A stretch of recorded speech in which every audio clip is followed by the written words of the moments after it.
président de la République, c'était, je crois, le 5 novembre 2025, où il avait rendu visite aux populations de Butanyerera. En s'adressant à la population, il s'est attaqué à un certain Faustin Ndikumana. Notre point de vue est très simple. D'abord, Faustin Ndikumana essaie d'émettre des analyses sur la gouvernance et sur le leadership responsable. Et personnellement, j'apprécie ces analyses. La fois passée, il critiquait le fait de prendre des camions avec de la terre et les exporter vers un pays, on ne sait pas lequel exactement, sans savoir la teneur des minerais exportés. Donc, c'était une critique vitale. Je crois que c'était une critique que tout le monde peut comprendre et qui devrait attirer l'attention du président de la République. Visiblement, les propos de Ndikumana peut-être ne contentent pas le président. Et il n'y avait pas longtemps qu'il s'était aussi attaqué à M. Pacifique en disant que là, lorsque lui, il mourait du kwashiorkor dans la guérilla, Pacifique mangeait très bien. Alors que Pacifique, c'était peut-être un élève qui était là comme les autres. Bon, de toute façon, cela montre que il est en train de s'attaquer peut-être à des hommes de la société civile pour aujourd'hui, peut-être que demain il va s'attaquer à d'autres. Mais ce qu'il faut tirer comme conclusion, c'est que le premier élément, c'est que Ndikumana s'adressait à la presse. C'est quelqu'un de la société civile. Il anime une organisation qui s'appelle Parsem. Et à travers son organisation, il s'adresse à la population via la presse. Donc, autrement dit, peut-être que le président de la République et d'autres dirigeants reçoivent certainement ce qui a été développé par les éléments de la presse.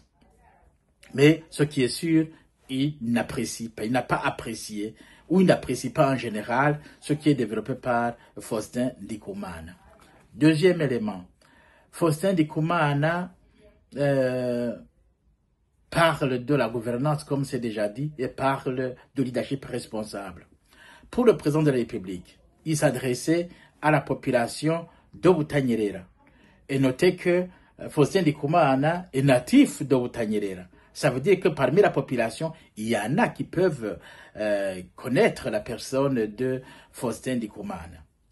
En fait, le deuxième élément, c'est que Faustin Ndikumana parle de la gouvernance, parle du leadership responsable, lorsque le président de la République, lui, parle d'un autre élément, croyant que ça peut le mettre ou le mettre mal à l'aise, ou en tout cas une autre façon de l'écraser dans la masse pour qu'il ne soit plus vu comme un homme responsable qui ose dire ce qu'il dit. Alors, le président de la République a évoqué un élément qu'il faut quand même situer dans son contexte. Dire qu'un homme n'est pas marié, peut-être le dire à la population, ça a un sens. Parce qu'effectivement, dans notre société, quelqu'un qui n'est pas marié a peut-être critiqué à l'intérieur du pays. Mais dans l'entretemps, avec l'évolution des choses, nous voyons des hommes qui décident de ne pas se marier. Nous voyons des femmes qui décident de ne pas se marier.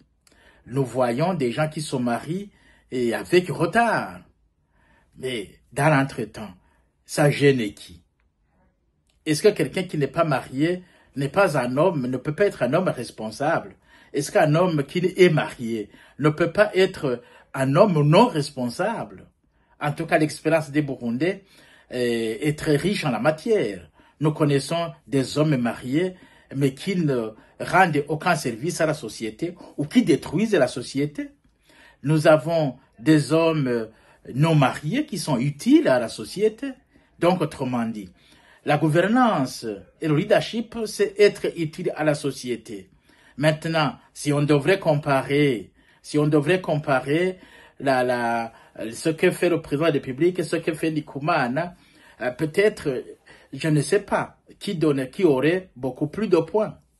Mais, en tout cas, nous jugeons le président de la République par rapport à ce qu'il réalise en répondant aux attentes de la population. Et nous jugeons Ndikoumana Faustin par rapport à son rôle qu'il joue comme quelqu'un de la société civile. Voilà. Donc, autrement dit, ce sont deux secteurs différents, mais le point de rencontre, c'est qu'ils doivent parler par rapport à l'intérêt de la population. Donc, autrement dit, les propos du président de la République ne collent pas franchement. D'abord, le milieu auquel il s'exprimait, ça ne colle pas. Et évoquer la question de femme pour un homme, ceci ne signifie pas cela. Ce n'est pas parce qu'on est marié qu'on est un homme et toute la société, comme déjà dit. Donc, autrement dit, je crois qu'il ne fallait pas qu'il puisse le dire comme cela. Alors, j'attire l'attention du président de la République. Un président de la République se mesure ou s'apprécie par rapport au discours qu'il prononce. Un président de la République quitte son bureau pour aller sur le terrain avec un message très clair, répondant aux circonstances du moment. Est-ce que descendre dans Boutanyerera pour parler de Faustin, est-ce que ça rime à quoi? Ça donne quoi comme intérêt? Ça ne donne rien. C'est une perte de temps. Il a perdu son temps. Peut-être qu'il a voulu se décharger de quelque chose qui le tracassait dans son intérieur en essayant d'éclabousser M. Faustin Ndikoumana. Mais ça ne colle pas. Ça ne colle pas. Je crois qu'après ce discours, Faustin Ndikoumana a engrangé beaucoup de points dans l'opinion. Et quelqu'un disait, si Ndikoumana se mariait demain, est-ce que le Burundi va avoir du carburant? Est-ce que le Burundi va avoir des médicaments? Est-ce que le Burundi va avoir des engrais chimiques? Est-ce que le Burundi va avoir de l'eau dans les quartiers, va avoir de l'électricité dans les quartiers, va avoir tout ce qu'il lui manque aujourd'hui? Je ne crois pas. Donc, autrement dit, franchement, ces propos étaient déplacés. Si moi je dois le conseiller, il faut absolument qu'il évite de sortir pour s'adresser à la population et tenir un tel langage. Au lieu de le consolider, je crois que ça le détruit.